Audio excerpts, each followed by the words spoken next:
नमस्कार। Analyser app में आप सभी का स्वागत है। आज एक कमेंट देख करके मुझे बड़ा हंसी आया और वो कमेंट था, आप लोगों को मालूम होगा कि हमने अब फूड इंस्पेक्टर के भी 84 पोस्ट आ गए हैं, तो कभी भी व्यापम नोटिफिकेशन निकाल सकता है। तो इसके लिए मैंने एक वीडियो बनाया था इसके टेस्ट को लेकर के। और हाँ, जो लोग फूड इंस्पेक्टर के लिए भी प्रिपेयर कर रहे होंगे तो इसका टेस्ट जो है वो 999 रुपये का है, जिसमें कि 11 पेपर होंगे। लेकिन जो पहले रजिस्ट्रेशन कराएंगे उनके लिए 600 रुपये में है। तो आप लोग चाहें तो पहले रजिस्ट्रेशन करा लेंगे तो आपको लोग के लिए कम पैसे में मिल जाएगा 600 रुपये में, यानी कंप्लीट 200 क्वेश्चन वाले पेपर होंगे। ठीक, तो और जो अधिनियम वाला है वो भाग में फ्री में पढ़ाने वाला हूँ। उसी के अनाउंसमेंट के लिए एक वीडियो बनाया था, तो उसमें मैंने बताया था कि मैं जो अधिनियम वाला पार्ट बनाने वाला हूँ फ्री में, 13 तारीख से शुरू होगा, 13 जनवरी से। तो किसी महिला का कमेंट आया, मुझे बड़ा हंसी आया कि मैं तो देखा नहीं क्या नाम था, लेकिन मैं कमेंट ये था कि पहले महिला एवं बाल विकास वाला तो पूरा कर लो। तो आप लोग बेफिक्र रहे, पूरा कर दूंगा, टेंशन मत लीजिए। ठीक है, तो इस तरीके से ठीक है, होता रहता है, हंसी मजाक चलता रहता है। और हाँ, जिनको ये महिला पर्यवेक्षक में टेस्ट सीरीज ज्वाइन करना है तो टेस्ट का प्राइस अब 475 रुपये हो गया है ना खुली भर्ती वालों के लिए, और 525 रुपये हो गया है परिसीमित वालों के लिए। तो जिनको भी ज्वाइन करना है अभी भी कर सकते हैं, नहीं तो ये फिर 599 हो जाएगा तो ज़्यादा पैसा लगेगा, और ये 649 हो जाएगा तो आपका ज़्यादा पैसा लगेगा। टेस्ट तो बहुत ज़रूरी चीज़ है, तो जल्दी से ज्वाइन कर सकते हैं आप इस प्राइस पे और इस प्राइस पे। ये खुली वालों का है, ये परिसीमित वालों का। चलिए आज शुरू करते हैं समेकित बाल संरक्षण योजना। समेकित बाल संरक्षण योजना, इसको एक चीज और नाम से जानते हैं, बाल संरक्षण योजना। लिखना बड़ा टफ काम होता है मेरे लिए, लिखने का मन नहीं करता, बस लगता है कि बस समझाते जाओ। इसको आप लोग एक और नाम से जानते होंगे, एकीकृत बाल संरक्षण योजना। कहीं पे समेकित बाल संरक्षण योजना लिखता है, कहीं पे एकीकृत बाल संरक्षण योजना लिखता है। तो समेकित और एकीकृत का मतलब ये एक ही है, मतलब एक तरीके से एक जगह पे लाना, चीजों को एक बिंदु पे लाना, उसको कहते हैं एकीकृत करना या समेकित करना। जैसे मान लीजिए कि एक दुकान है जहां चावल मिलता है, और एक दुकान है जहां केवल दाल मिलता है, एक दुकान है जहां केवल तेल मिलता है। अब एक व्यक्ति दुकान में गया चावल लेने, फिर दूसरे दुकान में गया दाल लेने, फिर तीसरे दुकान में गया तेल लेने। तो ऐसी स्थिति को देखते हुए एक नया दुकान खुला जो कि फुटकर दुकानदार था, वो चावल दाल तेल तीनों रखता था। यानी ये इस खाद्यान्न और इस तेल को समेकित कर दिया, वो अपने दुकान में एकीकृत कर दिया। कुल मिला के ऐसी बहुत सारी सेवाएं जो कि जिसका जो लक्षित समूह एक हो, लक्षित समूह का मतलब आप समझ रहे होंगे, मतलब जिसको लाभ होने वाला, हितग्राही समूह एक हो, या हितग्राही का जो समूह, हाँ हितग्राही समूह एक हो, तो उससे संबंधित समस्त जो कार्यक्रम है उसको एक योजना के माध्यम से समेकित कर देना या एकीकृत कर देना, वही कहलाता है मतलब समेकित करना। तो समेकित बाल संरक्षण योजना जो है, कुल मिला के बालकों के जितने भी योजनाएं चल रही होंगी या जितने कार्यक्रम चल रहे होंगे, उन कार्यक्रमों को एक योजना में समेकित करने की प्रक्रिया समेकित बाल संरक्षण योजना के अंतर्गत आएगी। यानी इसमें बालकों का मतलब 18 वर्ष से कम आयु के बालक हो या बालिका, तो उसको हमने मतलब अधिनियम वगैरह में पढ़े हैं तो बालक हम समझते हैं, तो उनको दी जाने वाली समस्त सेवाओं को इस योजना के माध्यम से एकीकृत कर दिया गया या समेकित कर दिया गया। इसी को कहा जाता है समेकित बाल संरक्षण योजना। यानी बालकों से संबंधित जितने भी योजनाएं चलाई जा रही होंगी, उन सभी योजनाओं पर मॉनिटरिंग का काम ये योजना करेगा। इसमें जो पदस्थ अधिकारी होंगे, कर्मचारी होंगे, वो करेंगे। तो अब आप मान लीजिए बाल जो किशोर न्याय अधिकरण हमने पढ़ा या फिर और सारी चीजें पढ़ी बच्चों को लेकर के, वहाँ की जो सेवाएं होंगी, उन सभी सेवाओं को देने का काम कौन करेगा, कौन सी योजना करेगा। जैसे हमने एक पढ़ा था किशोर न्याय वाला जो पढ़ा था 2015 वाला, एक याद होगा 1986 में आया था, फिर 2000 में लागू हुआ, 2006 में उसको संशोधन किया गया, फिर 2012 आया 16 जुलाई 2012। उसके बाद वहाँ पे निर्भया कांड के बाद आपने निर्भया फंड के बारे में पढ़ा है कि 2013 में एक निर्भया फंड बनाया गया। फिर निर्भया कांड होने के बाद उसमें आप देखते हैं कि एक बच्चा जो था जुवेनाइल था, यानी किशोर था, तो उसको ठीक तरीके से सजा नहीं मिल पाई। लोगों ने आंदोलन किया, आंदोलन करने के बाद हमने जो किशोर न्याय वाला अधिनियम था उसको चेंज किया 2015 में। तो 2015 में किशोरों को जो सुविधाएं दी जाती हैं या फिर बालकों के संरक्षण या संवर्धन के लिए और भी जो योजनाएं चलाई जा रही है, जैसे ह्यूमन ट्रैफिकिंग हो रहा है, मतलब खरीद बिक्री हो रहा है, तो वो सारी चीजों को किस योजना के माध्यम से कार्यान्वित किया जाए, तो उसके लिए एक योजना लाया गया जिसको कहा जाता है समेकित बाल संरक्षण योजना।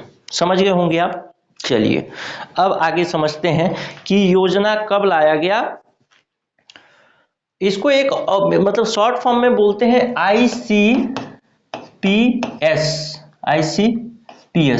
Integrated child protection scheme. ठीक है, अब समझते हैं योजना कब लाया गया। तो ये योजना 2006 में बनकर के तैयार हुआ था, लेकिन इस योजना को आते आते 3 वर्ष लग गए और 2009 में कुल मिला के योजना 2009 में लागू किया गया। ये एक प्रश्न आपसे बन सकता है, तो इसको आप ध्यान रखेंगे। बाकी और भी चीजें हैं अभी अंदर में प्रश्न बनने लायक, तो ये बहुत ही सतही स्तर का प्रश्न बनेगा। अगर आपसे बहुत सतही स्तर का प्रश्न पूछा तो यहाँ से पूछ सकता है।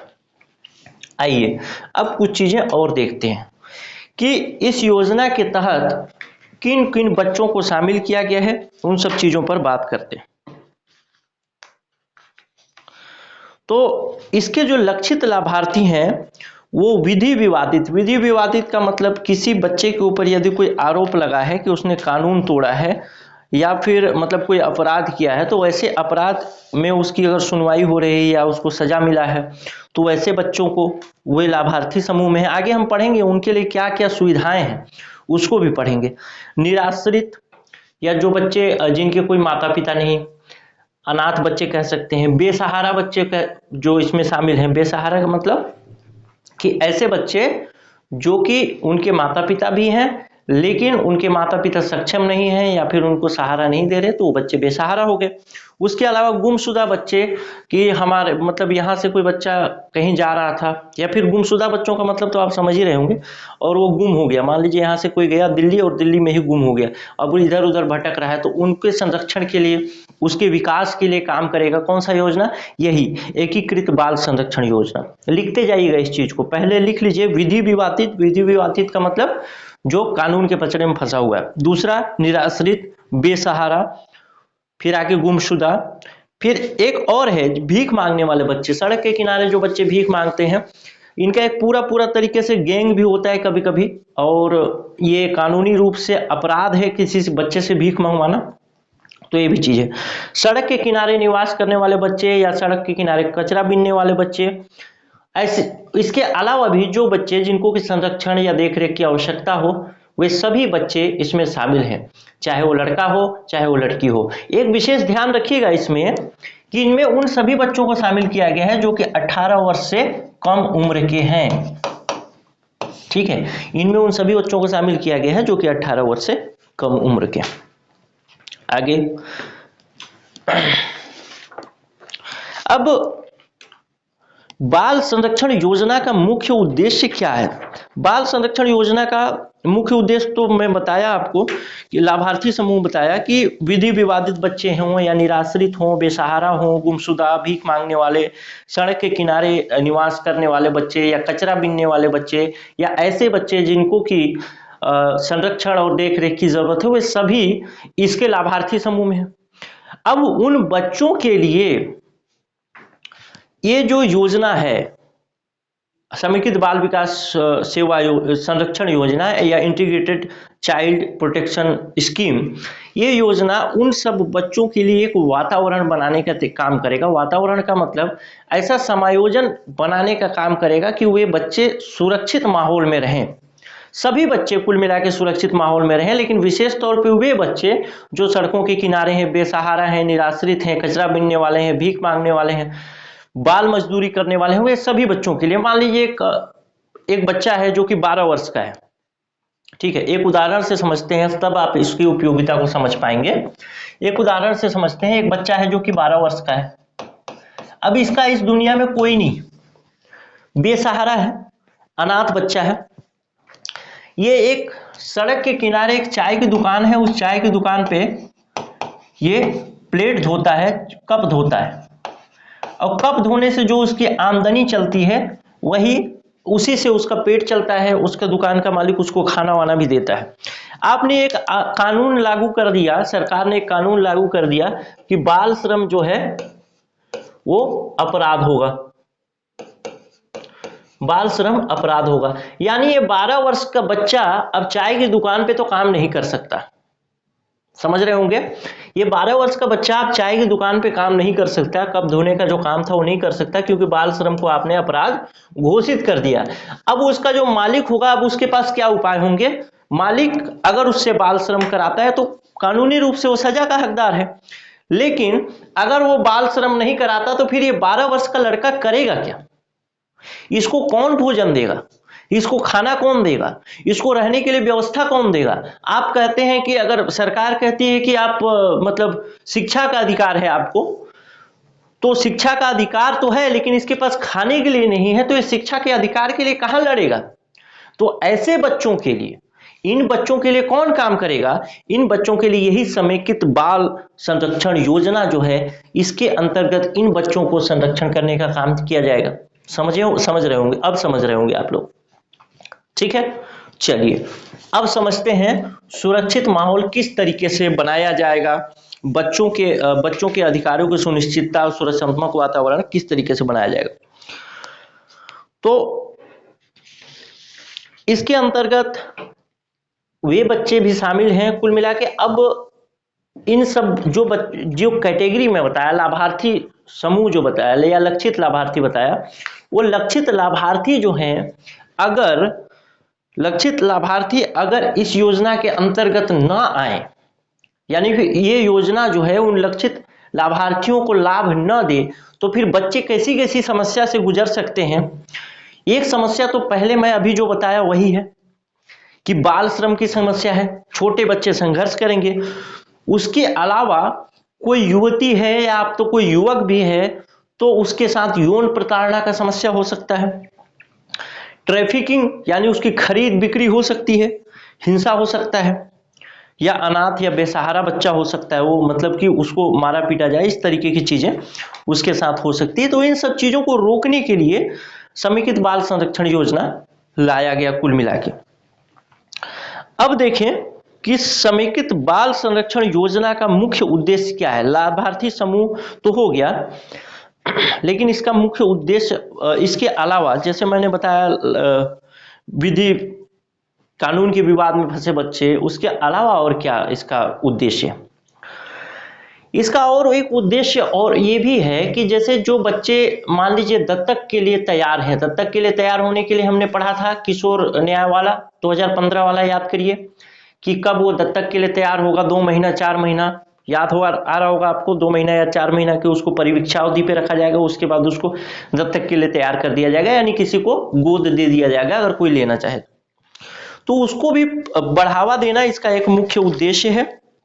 अब इसके अंतर्गत क्या क्या सेवाएं हैं, उन सब चीजों को हम देखते हैं। तो आप लोग याद ध्यान से रखिएगा, ध्यान से लिखते जाइएगा कि ICPS integrated child protection scheme के अंतर्गत कौन कौन सी सेवाएं हैं। आप इसको चाहे तो ऐसे बीच में लिख दीजिएगा और ऐसे एरो करके लिख लीजिएगा, तो आपको एक पन्ने में भी हो जाएगा और आपको पढ़ते समय ध्यान भी रहेगा। पहली सेवा लिखिएगा पश्चातवर्ती देखरेख कार्यक्रम, यानी वो बच्चा, आगे भी बताऊंगा पश्चातवर्ती देखरेख कार्यक्रम क्या है। वो बच्चा जो बच्चा की किसी, मान लीजिए एक बच्चा है जो कि 16 वर्ष की आयु में किसी कानून के उल्लंघन के रूप में मतलब किसी कानून के उल्लंघन का दोषी पाया गया और उसे गिरफ्तार कर लिया गया। गिरफ्तार करने के बाद जो बाल जेल होता है या फिर बालक जेल होता है उसमें उसको रखा गया। अब उसकी उम्र 18 वर्ष से ज्यादा हो गई, वहां से रिहा हो गया। अब वो समाज से पूरी तरीके से कट चुका है, समाज से पूरी तरीके से कट चुका है। तो उसके बाद 18 वर्ष के बाद उसके देख रेख के लिए क्या व्यवस्था है, इन सब की ये चीज इसमें शामिल है ICPS में। उसके अलावा देखिए पालक देख रेख, पालक मतलब जो उसका पालन पोषण कर रहा है, उसके माता पिता या कोई उसका संरक्षक हो, तो उसके बारे में भी आगे बात करेंगे। फिर देखें दत्तक ग्रहण को बढ़ावा देना, जो मैंने पहले बात कर ली। फिर पालना शिशु स्वागत केंद्र इसी के अंतर्गत है। विशेष आवश्यकता वाले बच्चों के लिए विशेष सेवाएं, उसके अलावा पर्यवेक्षण गृह, बाल गृह या विशेष गृह। उसके अलावा और लिखिए 24 घंटे खुला आश्रय, और ये खुला आश्रय किन क्षेत्रों में रखा जाएगा, ऐसे क्षेत्र जो शहरी हैं या तो अर्ध शहरी क्षेत्र हैं। इसके अलावा काउंसलिंग और सिफारिशें, इसके अलावा विशेष किशोर पुलिस इकाई, ये सारी चीजें इसी योजना के अंतर्गत हैं। और एक महत्वपूर्ण और है आपात पहुंच सेवा। आपको मालूम होगा चाइल्ड हेल्पलाइन करके एक नंबर है जिसको कहा जाता है 1098। ये महत्वपूर्ण नंबर है, आपके एग्जाम में भी पूछा जा सकता है। तो ये नंबर 24 घंटे 7 दिन चालू रहता है। 1098, अगर बच्चे के साथ किसी भी तरीके की समस्या है, हिंसा की समस्या, ट्रैफिकिंग की समस्या, तो इस नंबर पे कॉल आप कर सकते हैं 0109। तो ये सारी सुविधाएं हैं इस योजना के तहत। आगे अब चलते हैं,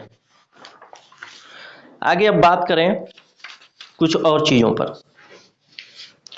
कुछ और चीजों पर बात करने से पहले मैं छत्तीसगढ़ के संदर्भ में भी इस पे बात करूंगा, लेकिन उससे पहले कुछ और डेटा आपको बताऊं, जिन डेटा को आपको लिखना जरूरी नहीं है, लेकिन आपको ये मालूम हो जाएगा कि आखिर ये योजना इतना महत्वपूर्ण क्यों है। महिला एवं बाल विकास मंत्रालय ने एक रिपोर्ट प्रस्तुत किया, जिस रिपोर्ट का नाम था भारत में बाल दुर्व्यवहार पर अध्ययन। यह रिपोर्ट आया 2007 में, और 2007 में जब रिपोर्ट आया तो 2007 में रिपोर्ट आने के बाद उसमें एक चीज महिला एवं बाल विकास मंत्रालय ने अपने रिपोर्ट में बताया कि कुल मिला के ये जो संघर्ष है या बाल श्रम है, यौन प्रताड़ना, ट्रैफिकिंग, हिंसा, अनाथ बेसहारा बच्चे, ये सब जो बच्चे हैं, इनकी मतलब ऐसी समस्या कितने बच्चों के साथ हो सकती है, कितने प्रतिशत बच्चों के साथ हो सकती है। तो 2007 के इस रिपोर्ट के अनुसार लगभग 40%, भारत के लगभग 40% बच्चे इस श्रेणी में आते हैं जिनके साथ ये समस्या हो सकती है या ऐसी समस्या होती है। ट्रैफिकिंग की समस्या हो, यौन शोषण की समस्या हो, या फिर और भी जो मैं बताया हिंसा की समस्या हो, या फिर बाल श्रम की समस्या हो, तो लगभग 40% बच्चे हैं। तो इस तरीके से हम देखते हैं कि ये कितना महत्वपूर्ण योजना है कि इन 40% बच्चों को सुरक्षित करने की बात इसमें की गई है। आगे और चीजें बताऊं, बहुत सारा है भाई, ये कम से कम 25 पेज का डेटा है, लेकिन उसमें से मुख्य मुख्य चीजें आपको बताता हूं। अब देखते हैं कुछ और चीजें जिसमें कि है आपका, जिसमें से कि आपके प्रश्न पूछे जाने की और संभावना भी है। आइए, राष्ट्रीय स्तर पर इस योजना का कार्यान्वयन जो होता है वो महिला एवं बाल विकास मंत्रालय करती है। महिला एवं बाल विकास मंत्रालय के अंतर्गत ये जो है ICPS यानी इंटीग्रेटेड चाइल्ड प्रोटेक्शन स्कीम करके एक अलग योजना का एक अलग समिति बना हुआ है। तो उच्च स्तर पे तो महिला एवं बाल विकास मंत्रालय है, लेकिन उसके एक सब पार्ट के रूप में एक योजना है। यानी महिला बाल विकास योजना जो मंत्रालय है वो तो हेड है, लेकिन उसके अंतर्गत इस योजना को पूरी तरीके से संचालित करने के लिए एक अलग ही संगठन बनाया गया। इसमें कौन कौन से संगठन हैं? तो पहला संगठन का नाम है, राष्ट्रीय स्तर पर जो संगठन है उसको कहा जाता है केंद्रीय परियोजना इकाई। दूसरा है बाल सुरक्षा प्रभाग। तीसरा है केंद्रीय दत्तक संसाधन अभिकरण, जिसको कि हमने बात भी कर लिया है, पहले बात भी किया है, जो किशोर न्याय वाला पढ़ा था उसमें, कि एक हमने धारा देखा था जिसमें कि हमने देखा था कि केंद्रीय दत्तक जो अभिकरण होगा वही है ये, और एक देखा था उसी केंद्रीय दत्तक अभिकरण के तर्ज पर स्टेट में यानी राज्य में भी राज्य दत्तक अभिकरण बनाया जाएगा। तो वो एक है केंद्रीय दत्तक अभिकरण, और एक है child line India foundation. Child line India foundation का क्या है? चाइल्ड लाइन इंडिया फाउंडेशन जो है वो एक तरीके से एक पुस्तकालय है या फिर बुक पब्लिश करने का काम करती है, जो कि बच्चों के प्रति जो हिंसा हो सकता है उसकी जागरूकता पर काम करे। इसके बाद राज्य स्तर पर देखें तो राज्य स्तर पर है राज्य परियोजना सहायता इकाई। लिख लीजिएगा, राज्य परियोजना सहायता इकाई, इसको SPSU भी बोलते हैं। SPSU समझ में नहीं आ रहा होगा, लेकिन प्रश्न यहीं से आएगा। उसके बाद देखें तो राज्य बाल संरक्षण समिति, जिसके बारे में हमने पढ़ा भी है किशोर न्याय वाले में। उसके बाद है राज्य दत्तक संग्रहण अभिकरण। उसके बाद है राज्य दत्तक सलाहकार समिति। उसके बाद है राज्य बाल संरक्षण समिति। तो एक ऊपर वाला है वो समिति है यानी सोसाइटी है। पहले जो बताया एक राज्य बाल संरक्षण समिति, समिति दोनों में सेम है, लेकिन एक में समिति का मतलब सोसाइटी है और एक राज्य बाल संरक्षण समिति जो है वो है कमिटी। आइए आगे देखते हैं और चीजें समझने की कोशिश करते हैं।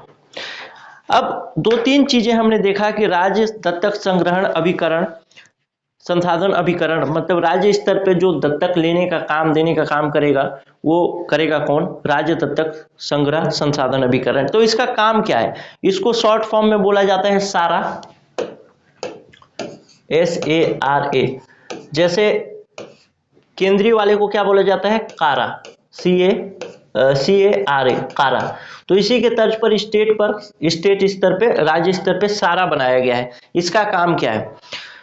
कारा को सहयोग करना, राज्य दत्तक सलाहकार समिति को सहायता उपलब्ध कराना, इसका मुख्य काम है। किसका? सारा का। आपसे पूछ सकता है।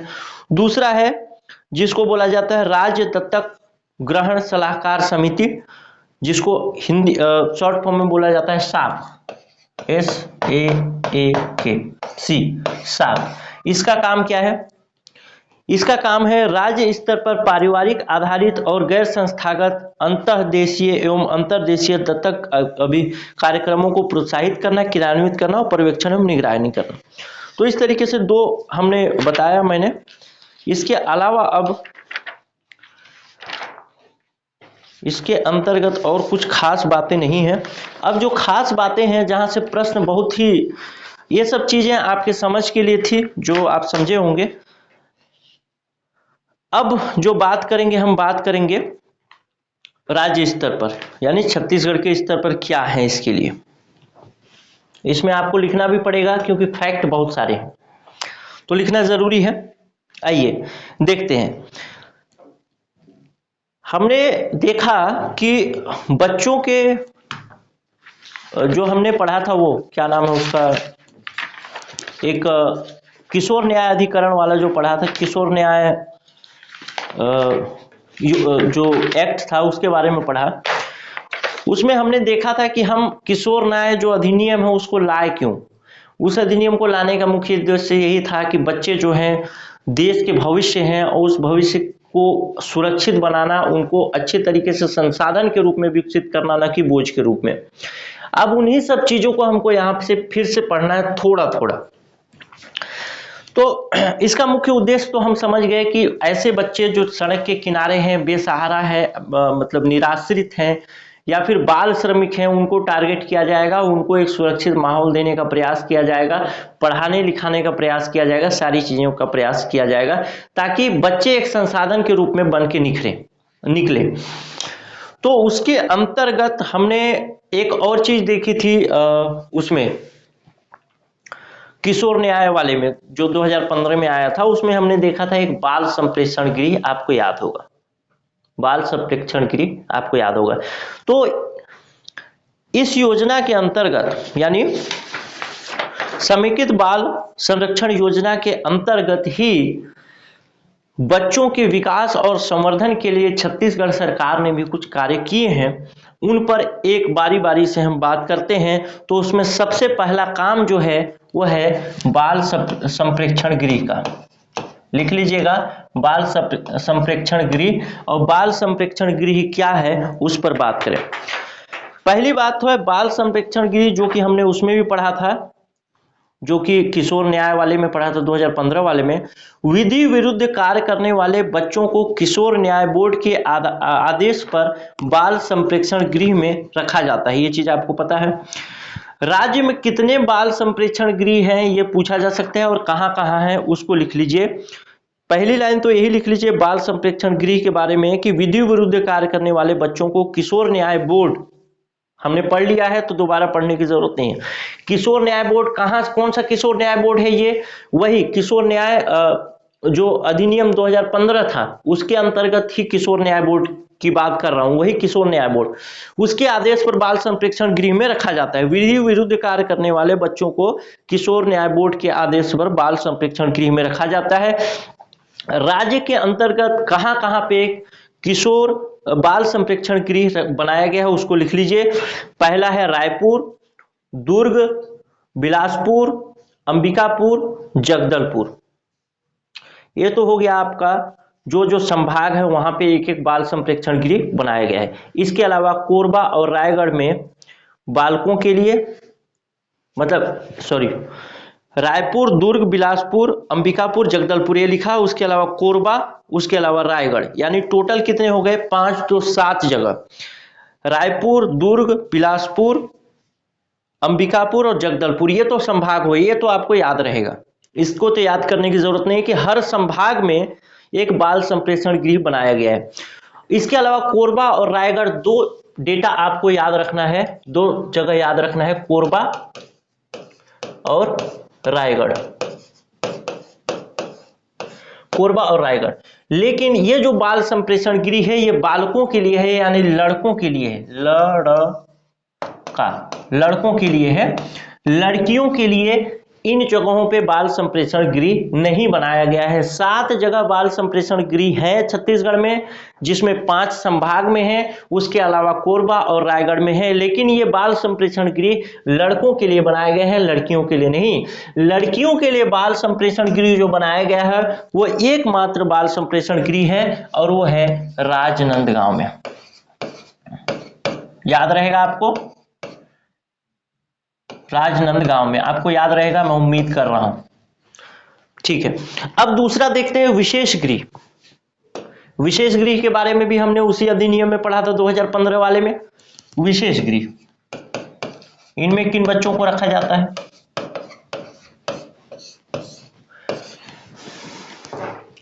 किशोर न्याय बोर्ड द्वारा दोषी पाए जाने के उपरांत बच्चों को सुधारात्मक उपचार हेतु विशेष गृह में रखने का प्रावधान किया गया है, यानी उसके आदेश पर इनको विशेष गृह में रखा जाता है। बाल संप्रेषण गृह में वैसे बच्चे रखे जाएंगे जिनको कि जो अभी आरोपी हैं और जिनके ऊपर आरोप सिद्ध हो गया है, वो विशेष गृह में रखे जाएंगे। ध्यान से समझते हुए, अधिनियम 2015 के प्रावधानों के अनुसार गंभीर श्रेणी के विधि विरुद्ध कार्य करने वालों को विशेष गृह में रखा जाता है। मैंने 3 तरीके के अपराध बताए थे। तीसरे तरीके का अपराध जिसके अंतर्गत सजा 7 वर्ष से अधिक है, वैसे बच्चों को विशेष गृह में रखा जाता है। वर्तमान में कितने विशेष गृह हैं उनकी बात कर लेते हैं। तो दुर्ग और अंबिकापुर 2 विशेष गृह हैं लड़कों के लिए। इसके अलावा राजनांदगांव में लड़की के लिए विशेष गृह बनाया गया है, यानी 2 संभाग, एक दुर्ग और एक अंबिकापुर,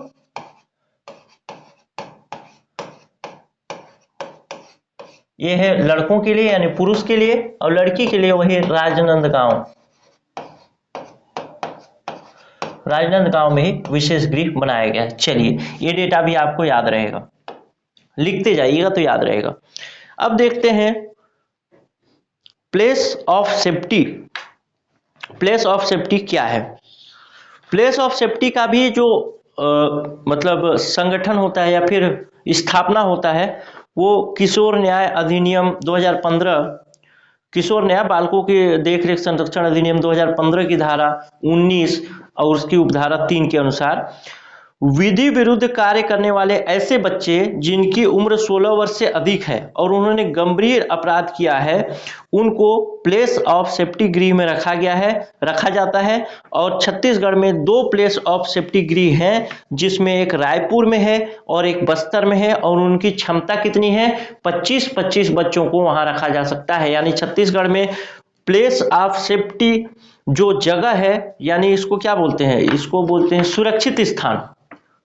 अगर हिंदी में बोले तो सुरक्षित स्थान। सुरक्षित स्थान की संख्या कितनी है? तो वो है कितने जगह पे बनाए गए हैं? तो एक रायपुर में और एक बस्तर में 2 जगह बनाए गए हैं, और दोनों की क्षमता 25-25 है। अब देखते हैं खुला आश्रय गृह। ये भी हमने उसमें पढ़ा था 2015 वाले में। खुला आश्रय गृह ये किनके काम आता है? खुला आश्रय गृह किन लोगों के काम आता है? तो ऐसे बच्चे जो सड़क के किनारे घूम रहे हैं, कचरा बीन रहे हैं, घुमंतु, या फिर सड़क के किनारे हैं रहते हैं, या फिर जिनके परिवार से उनको सहयोग नहीं मिलता, संकटग्रस्त बस्ते या बाल श्रमिक हों, और ऐसे बच्चे जो कि गुम हो जाए, गुमशुदा बच्चे, ये सब खुले आश्रय गृह में रखे जाएंगे। और मैंने पहले भी बताया खुला आश्रय गृह कहाँ बनाया जाएगा? शहरी और अर्ध शहरी क्षेत्रों में खुला आश्रय गृह आवश्यक रूप से बनाया जाएगा, क्योंकि शहरी और अर्ध शहरी क्षेत्रों में ऐसे बच्चों की संख्या अधिक होती है, इसलिए खुला आश्रय गृह शहरी एवं अर्ध शहरी क्षेत्रों में बनाया जाना चाहिए। आइए और आगे देखते हैं। खुला आश्रय गृह का मतलब क्या है? ऐसा बच्चा जो रात को ठिठुर रहा है, ठंड से सड़क के किनारे है, उसको वहां पे ले जाकर के रखा जा सकता है, जो कि 24 घंटे खुला रहेगा, इसीलिए उसको खुला आश्रय गृह कहते हैं। यानी रात के 2 बजे भी कोई बच्चा वहां से जाकर के सहायता मांगता है कि मेरे को रहना है यहाँ पे, तो रात के 2 बजे भी उसके लिए दरवाजा खुला रहेगा, इसलिए उसको खुला आश्रय गृह कहा जाता है। अब खुला आश्रय गृह कहाँ कहाँ पर है? तो उसको लिख लीजिए। एक तो है रायपुर, दुर्ग, बिलासपुर, रायगढ़, जसपुर, अंबिकापुर, बस्तर, दंतेवाड़ा एवं कोरबा। फिर से बोल देता हूं, रायपुर, दुर्ग, बिलासपुर तीनों संभाग हो गया। इसके अलावा अंबिकापुर, बस्तर 5 संभाग हो गए। इसके अलावा अब देखते हैं संभाग से बाहर जो है, तो रायगढ़ में, जसपुर में, बस्तर में, दंतेवाड़ा में, रायगढ़ में, जसपुर में, दंतेवाड़ा में और कोरबा में।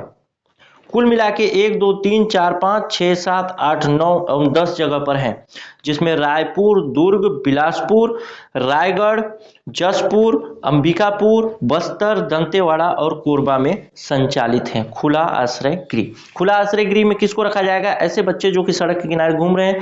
अब ध्यान रखिएगा, बाल संप्रेक्षण गृह में ऐसे बच्चों को रखा जाएगा जो कि अपराधी के लिए आरोपी हैं। उसके अलावा विशेष गृह में ऐसे बच्चों को रखा जाएगा जो कि कोई संकीर्ण अपराध किए हैं।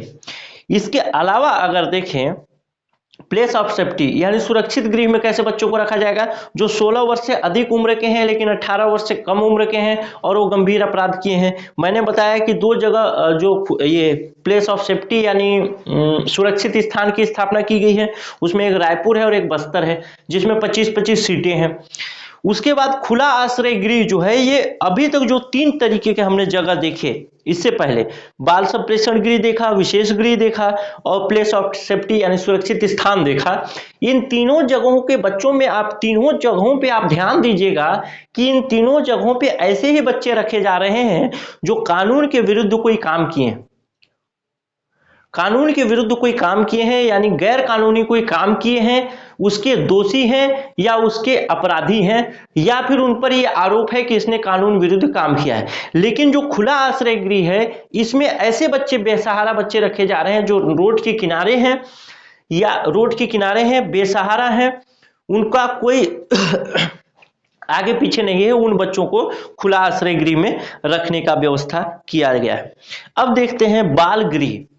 बाल गृह, उसी अधिनियम के अंतर्गत बाल गृह के भी गठन का प्रावधान किया गया है। तो बाल गृह के बारे में क्या है, समझ में आ रहा होगा आपको कि इसमें वो सारी चीजें शामिल हैं जो कि बच्चों के संरक्षण के लिए, उसके विकास के लिए, उसको सुरक्षित माहौल देने के लिए आवश्यक है। तो उन सब चीजों का गठन इसी योजना के तहत किया जाएगा। जैसे हमने अधिनियम में तो लिख दिया, अब अधिनियम में लिख दिया कि राज्य सरकार करेगी, लेकिन राज्य सरकार के पास पैसा नहीं है, तो राज्य सरकार कैसे करेगी? तो उसके लिए एक योजना लाना पड़ेगा ना। जैसे हमने अधिनियम में लिख दिया, अभी एक समझ रहे होंगे आप, नहीं समझ रहे होंगे तो बताता हूं। जैसे हमने अधिनियम में लिखा, उसमें संविधान में लिखा कि हम राइट टू एजुकेशन देंगे, यानी शिक्षा का अधिकार देंगे, हमने लिख दिया। राज्य सरकार को शिक्षा के क्षेत्र में काम करने का मतलब वो है, उसका कार्य क्षेत्र है कि वो शिक्षा के, राज्य सूची का विषय है शिक्षा, तो राज्य सरकार शिक्षा के क्षेत्र में काम करेगी।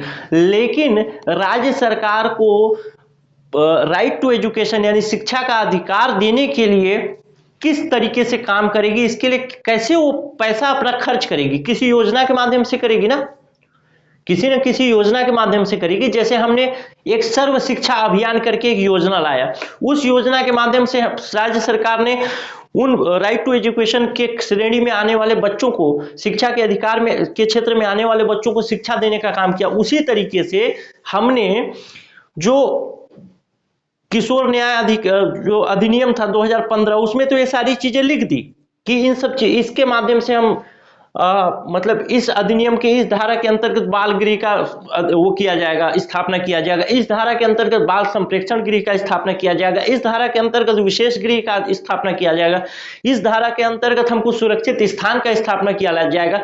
लेकिन सुरक्षित स्थान, बाल गृह, इन सब चीजों के स्थापना के लिए फंड किस तरीके से खर्च किया जाएगा, तो किसी न किसी योजना के माध्यम से किया जाएगा। उसी योजना का नाम है समेकित बाल संरक्षण योजना। समझ रहे होंगे आप, उसी योजना का नाम है समेकित बाल संरक्षण योजना। और इस योजना के अंतर्गत बच्चों को दिए जाने वाले सारी सेवाओं को शामिल कर लिया गया, या फिर उनको दिए जाने वाली सारी सुविधाओं को शामिल कर लिया गया। तो उसी को कहते हैं समेकित बाल संरक्षण योजना या ICPS। समझ गए होंगे, अब तो समझ गए होंगे। चलिए अब देखते हैं बाल गृह को। बाल गृह क्या है? देख रेख एवं संरक्षण की ऐसे आवश्यकता वाले ऐसे बच्चे जिन्हें दीर्घ अवधि के लिए आश्रय एवं देख रेख संरक्षण की आवश्यकता है, उसे बाल कल्याण समिति के आदेश पर बाल गृह में रखा जाता है। हमने जो किशोर न्याय अधिनियम पढ़ा था, उसमें दो तरीके की चीजें देखी थी, एक किशोर न्याय बोर्ड की बात की थी और एक देखा था बालक कल्याण समिति। तो उसी बालक कल्याण समिति का काम क्या रहता है? बालक कल्याण समिति का काम पूरी तरीके से रहता है कि बच्चों की सुरक्षा पर ध्यान दे। अब बालक कल्याण समिति ने तो बच्चे की सुरक्षा पर ध्यान दिया। एक बालक उसके सामने लाया गया, मान लीजिए मैं एक जिम्मेदार नागरिक हूं, एक सड़क के किनारे एक लड़का रहता है जिसकी उम्र है 10 साल, और मैं एक जिम्मेदार नागरिक हूं। मैंने कहा कि चलो तुम्हारी उम्र जो है अभी पढ़ने लिखने की है, तुम देश के लिए संसाधन बनो, और उसको लेकर के मैं चला गया कहां? बालक कल्याण समिति के पास। और बालक कल्याण समिति के पास गया तो बालक कल्याण समिति ने निर्धारित किया कि हाँ, ये बच्चा अभी मात्र 12 साल का है और 10 साल का है और इसके पास अपार संभावना है।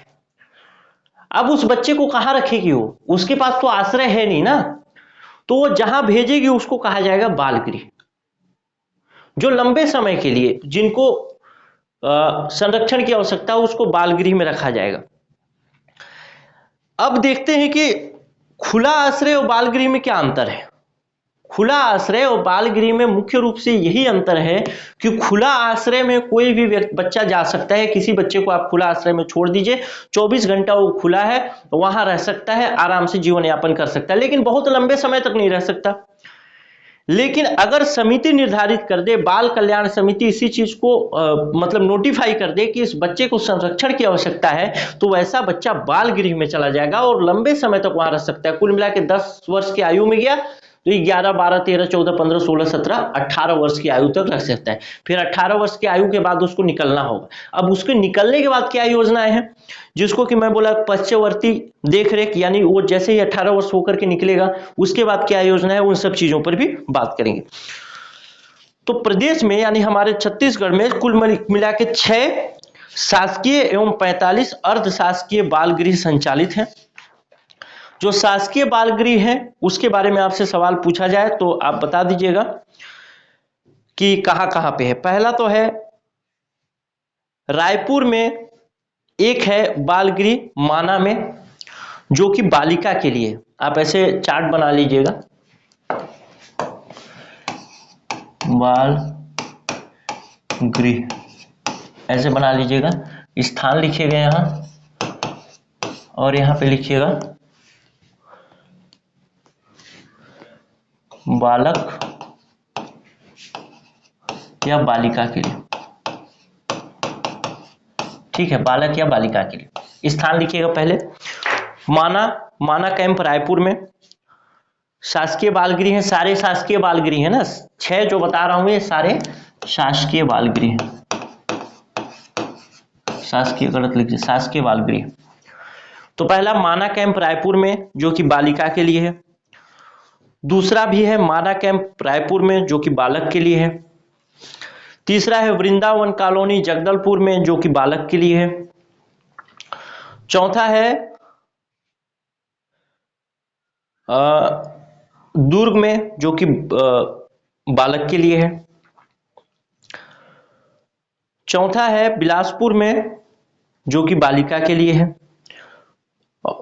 सॉरी यार, चौथा आ गया ना। पहला आप लोग लिखे होंगे रायपुर में बालिका के लिए माना में, दूसरा लिखे होंगे रायपुर में ही माना बालक के लिए, तीसरा लिखे होंगे जगदलपुर बस्तर में या फिर वृंदावन कॉलोनी बस्तर में बालक के लिए, फिर लिखे होंगे दुर्ग में बालक के लिए, उसके बाद लिखे होंगे नूतन कॉलोनी सरकंडा बिलासपुर में बालिका के लिए, और उसके बाद लिखिएगा कवर्धा कबीरधाम में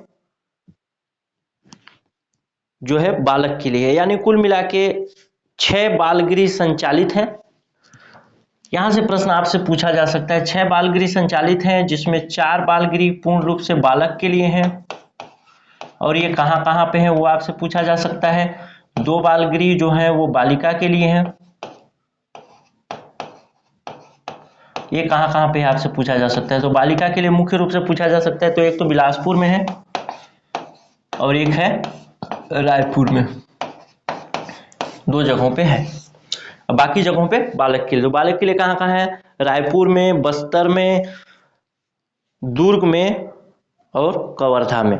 बालिका के लिए बिलासपुर और रायपुर में। चलिए, ये शासकीय की बात की गई, आपसे अर्धशासकीय वगैरह के बारे में ज्यादातर नहीं पूछेगा। अब देखते हैं दत्तक ग्रहण एजेंसी। दत्तक ग्रहण एजेंसी मतलब जो सेंट्रल स्तर पे कारा है। छत्तीसगढ़ में कितने जगह पे दत्तक ग्रहण एजेंसी है। परित्यक्त या समर्पित बाल बच्चे जिन्हें दत्तक दिया जाना है उन बच्चों की कार्यवाही दत्तक ग्रहण एजेंसी द्वारा की जाती है, जिनकी क्षमता 10 की होती है। यानी एक दत्तक ग्रहण एजेंसी जो होगा उसमें 10 बच्चे आएंगे और वहां से गोद लिया जा सकता है। 10 बच्चों को एक बार में 10 बच्चे रह सकते हैं। वर्तमान में कहां कहां पर है दत्तक ग्रहण एजेंसी वो लिख लीजिए, रायपुर, दुर्ग, बिलासपुर। ध्यान रखिएगा बिलासपुर में 2 एजेंसी काम कर रही है, रायपुर में 1, दुर्ग में 1, लेकिन बिलासपुर में 2। ब्रैकेट में 2 लिख लीजिएगा। रायगढ़, दंतेवाड़ा, महासमुंद, कांकेर, कवर्धा, जसपुर, अंबिकापुर। फिर से बोल देता हूं, मिला लीजिएगा, रायपुर, दुर्ग, बिलासपुर, बिलासपुर में 2, रायगढ़, दंतेवाड़ा, महासमुंद, कांकेर, कवर्धा, जसपुर और अंबिकापुर में दत्तक ग्रहण एजेंसी स्थापित है। दत्तक ग्रहण एजेंसी का काम क्या है? फॉर्म वगैरह ये लेगी और उसके बाद गोद देने का काम करेगी। अब देखते हैं ये सब चीजें जो थी संस्थागत देख रेख थी, यानी सरकार के द्वारा क्या सरकार ने जो उसमें कानून में जो प्रावधान किए हैं उसके अंतर्गत ये सब चीजें थी कि ये मतलब दत्तक ग्रहण एजेंसी बनाया जाएगा, बाल गृह बनाया जाएगा, बाल संप्रेषण गृह बनाया जाएगा, खुला आश्रय बनाया जाएगा। अब देखते हैं कि गैर संस्थागत देखरेख कार्यक्रम के अंतर्गत क्या क्या शामिल है इस योजना के तहत, समेकित बाल संरक्षण योजना के तहत। बस 2 मिनट का ब्रेक लूंगा मैं।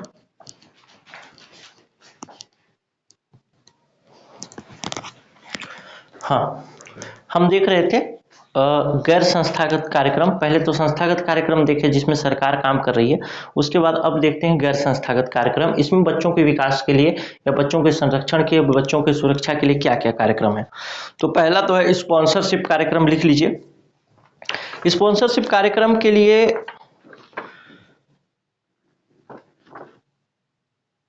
इसमें बच्चों की देखरेख और संरक्षण के लिए 2000 रुपये प्रति माह के हिसाब से 3 वर्ष के लिए वित्तीय सहायता दी जाएगी। अब इसमें कैसे बच्चे शामिल होंगे? स्पॉन्सरशिप कार्यक्रम के अंतर्गत कैसे बच्चे शामिल होंगे? एक बच्चा है,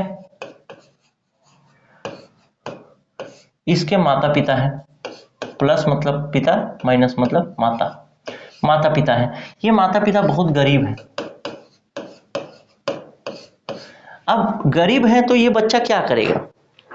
ये बच्चा सड़क के किनारे कचरा बीनेगा, कहीं बाल मजदूरी करेगा, कहीं कुछ और काम करेगा। ऐसा बच्चा ह्यूमन ट्रैफिकिंग का शिकार हो सकता है, यानी उसको खरीदा बेचा जा सकता है, ऐसी लड़की खरीदी बेची जा सकती है। जब वो बच्चा रोड पे आ जाएगा, यानी रोड के किनारे काम करने लगेगा, तो वहां पे हम उसको क्यों सुरक्षित करें? वहां से हम उसको खुले आश्रय में भेजेंगे। तो उससे बेहतर तो ये है कि हम इसी माता पिता को, जो माता पिता गरीब हैं, जो इस बच्चे को अब छोड़ सकते हैं, ऐसी स्थिति में आ गए हैं कि अब छोड़ सकते हैं, तो इन्हीं माता पिता, गरीब माता पिता को इस बच्चे के संवर्धन के लिए अगर 2000 रुपये प्रति महीना दे दें तो ये अपने माता पिता के पास भी रह जाएगा, और दूसरी बात कि ये बच्चा माता पिता के पास भी रह जाएगा और माता पिता के ऊपर बोझ भी नहीं पड़ेगा, 2000 रुपये महीना उसको मिल रहा है।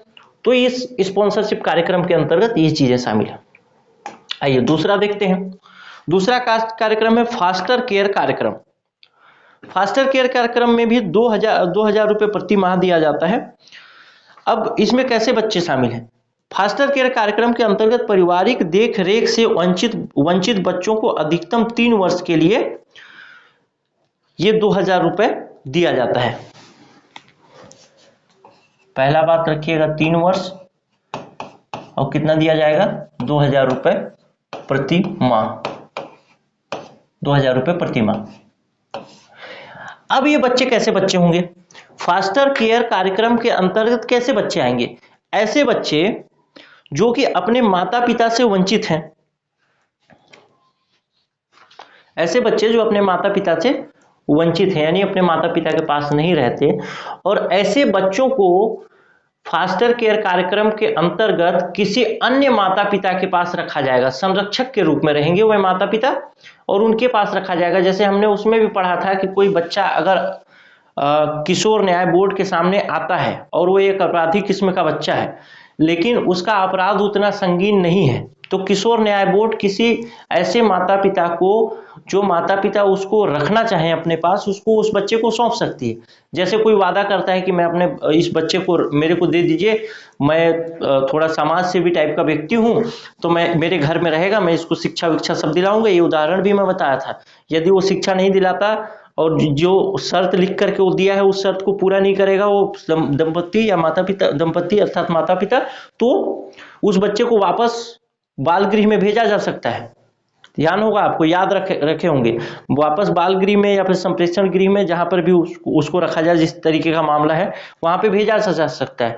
तो वैसे माता पिता जो उसको रखेंगे उस बच्चे को, उनको 2000 रुपये प्रति माह मिलेगा, 3 वर्ष के लिए मिलेगा। अब आइए देखते हैं फास्टर केयर कार्यक्रम के अंतर्गत माता पिता के पास बच्चे न रह के किसी अन्य माता पिता के पास रहते हैं, 3 वर्ष के लिए 2000 रुपये प्रति माह उनको वो मिलता है, स्कॉलरशिप मिलता है, समझ लीजिए। अब देखते हैं आफ्टर केयर कार्यक्रम। आफ्टर केयर कार्यक्रम का मतलब पश्चातवर्ती देखरेख कार्यक्रम। आफ्टर केयर कार्यक्रम का मतलब ये है कि ऐसा बच्चा जो कि मान लीजिए किसी बाल गृह में रहा, कितने वर्ष तक, 18 वर्ष तक ही रह सकेगा, या फिर कोई अपराधी था वैसा बच्चा किसी मतलब जो बाल जेल की बात जो मैंने की थी उसमें रहा, जैसे विशेष गृह में रहा, या फिर सेफ्टी ऑफ प्लेस यानी सुरक्षित स्थान पर रहा। तो ऐसे बच्चे 18 वर्ष की उम्र के बाद क्या करेंगे, उनके लिए क्या योजना है? तो उसी के अंतर्गत गैर संस्थागत कार्यक्रम के अंतर्गत जो है आफ्टर केयर कार्यक्रम है, यानी 18 वर्ष की उम्र के बाद उनके लिए एक कार्यक्रम बनाया गया है, जिस कार्यक्रम के अंतर्गत ऐसे बच्चे की देखभाल के लिए 18 वर्ष की से अधिक उम्र के, मतलब 18 वर्ष के बाद जब वहां से वो निकल जाएगा, बाल गृह से निकल जाए, संप्रेषण गृह से निकल जाए, या विशेष गृह से निकल जाए, सुरक्षित स्थान से निकल जाए, अब उसको मुख्य धारा में लाने के लिए, समाज की मुख्य धारा में लाने के लिए ये कार्यक्रम है। इस कार्यक्रम के अंतर्गत वैसे बच्चे को जो भी रखेगा उसको 2000 रुपये प्रति महीना 21 वर्ष की आयु तक मिलेगा, यानी 3 वर्ष की आयु, 3 वर्ष तक मिलेगा, 18 + 3 21 वर्ष तक के लिए मिलेगा, या तो 3 वर्ष तक मिलेगा या तो 21 वर्ष तक मिलेगा, जो भी पहले पूरा हो वहां तक उसको 2000 रुपये प्रति महीने के हिसाब से दिया जाएगा। समझ गए होंगे। अब ये चीजें खत्म हो गई, संस्थागत भी देख लिया, गैर संस्थागत भी देख लिया।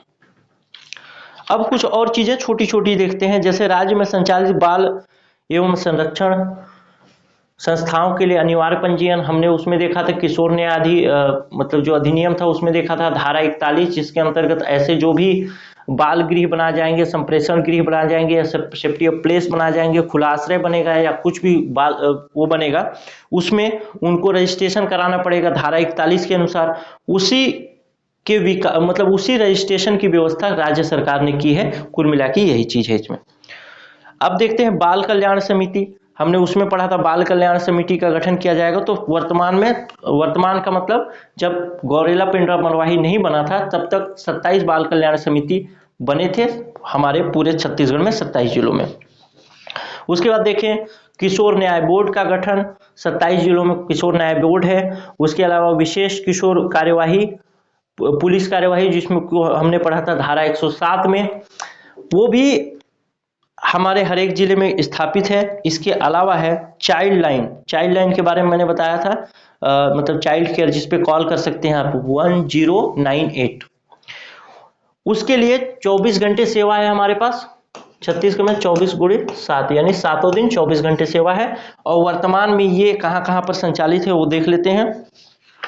रायपुर, लिखते जाइएगा, चाइल्ड लाइन द्वारा आकस्मिक सेवा। चाइल्ड लाइन के लिए कौन सा नंबर है? 1098। कहाँ पे है ये? रायपुर, दुर्ग, राजनांदगांव, बिलासपुर, रायगढ़, जसपुर, बस्तर, दंतेवाड़ा, कबीरधाम, कोरबा, अंबिकापुर, कोरिया, बलरामपुर, सूरजपुर। बस ये आप चीजें लिख लिए होंगे। तो इस तरीके से सारी चीजें हमने इसमें देख ली। अब कुल मिला के सार रूप से यही कह सकते हैं कि जितने भी अधिनियम बने, जितने भी योजना बने, उन सारी अधिनियम, उन सारी योजनाओं को एकीकृत बाल संरक्षण योजना के अंतर्गत एकीकृत कर दिया गया। और एकीकृत करने के बाद उन सारे जो नियमावली है उसको बाल संरक्षण योजना के अंतर्गत कार्यान्वित किया गया है, एकीकृत बाल संरक्षण योजना के अंतर्गत। और इसमें वो सारी सेवाएं शामिल हैं जो बच्चों के विकास, संवर्धन, उसके सुरक्षा को बढ़ाने के लिए उपयोगी है। इस तरीके से ये क्लास खत्म हुआ। अभी जो आखिरी में बताया कहाँ पे बाल संरक्षण गृह है, कहाँ पे बाल संप्रेक्षण गृह है, इन सब चीज़ों को एक बार रिवाइज करिएगा एग्जाम से पहले, और थोड़ा सा मैप में बनाने की कोशिश करिएगा तो और आसानी से आपसे बन जाएगा। आगे मिलते हैं अगले वीडियो में। जिनको भी फूड इंस्पेक्टर की जो तैयारी कर रहे होंगे उनको अगर टेस्ट ज्वाइन करना हो तो फिर से याद दिला दूं, अभी 600 रुपये में वो आप लोग ज्वाइन कर सकते हैं। बाद में इसी का प्राइस 999 रुपये हो जाएगा। तो ज़्यादा प्राइस में ज्वाइन न करके कम प्राइस में ज्वाइन करें। बाकी महिला पर्यवेक्षक के लिए जो लोग तैयारी कर रहे हैं उनको टेस्ट जरूर ज्वाइन करना चाहिए, तो वो चाहे तो ज्वाइन कर सकते हैं। मेरी सलाह अगर मानेंगे तो, नहीं मानेंगे तो फिर तो अपना जैसा है वो चल ही रहा है। चलिए मिलते हैं अगले वीडियो में, तब तक के लिए नमस्कार, जय हिंद। ध्यान रखिएगा 13 तारीख से हमारा क्लास शुरू होगा, कौन सा, ये फूड इंस्पेक्टर वाला जो अधिनियम वाला है वहाँ से। तो जो लोग तैयारी कर रहे हैं वो एकदम जुटे रहें, मैं पूरी तरीके से आपको पढ़ाऊँगा, टेंशन न लें। चलिए मिलते हैं अगले वीडियो में, तब तक के लिए नमस्कार, जय हिंद, जय भारत।